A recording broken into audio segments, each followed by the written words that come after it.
শিখনগর সীমান্ত ফাঁড়িতে নিজেদের ধানের জমিতে গিয়ে লাশ হতে হয় বিএসএফের হাতে ফারুককে।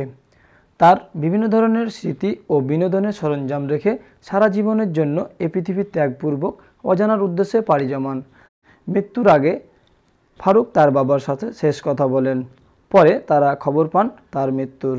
বিএসএফ যে সময় ফারুকের লাশ দেওয়ার কথা ছিল ঠিক সে সময় না দিয়ে পরের দিন ৯টার দিকে বাংলাদেশি সীমান্ত বাহিনী বিজিবির হাতে লাশ হস্তান্তর করেন। ফারুককে বিভিন্নভাবে নির্যাতন করে মেরে ফেলা হয়। এ ব্যাপারে তার বাবা বলেন, তো শুক্রবার দিন ছেলেকে দিয়ে যাইছে মাঠে, আর বৃহস্পতিবার দিন কিন্তু হাট থেকে আইসে রাতে কিন্তু ওদের সাথে কথা এখানে, যে সকালে কিন্তু কাজে গেল, কাজ থেকে আবার চলে যাবে ধানের জমিতে। ওই ধানের জমি থেকে কিন্তু ঘটনা, কিন্তু সন্ধ্যাবেলা কিন্তু ধরলেন যে ধানের জমি থেকে কোথায় গেছে আমি কিন্তু জানতে পারছি না। জানতে পারছি তার পরের দিন বেলা ৮টার পর। মেজর সাহেব সুধা ছিল আমাদের সাথী।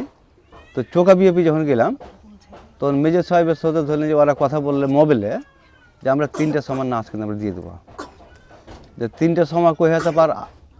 আমার সাথে কিন্তু মেজর সাহেব গেল, সুবাদার এফএস টেফএস সবাই গেল। আবার ওরা বলছে যে মা নাচ দেবো ৪টায় বলে, তারপর তখন ফের আবার তখন বলছে যে নাচ দেবো কালকে ৯টায় দিয়ে, তখন তার উল্টা দিন ধরলে যে নাচ দিয়েছে। লাস্ট দেখছি যে সে কিন্তু গুলির লয়, এই ডাইন দিকের হাতে এটা ভেঙে দিয়েছিল, আর ডাইন পার এটা ভেঙেছে।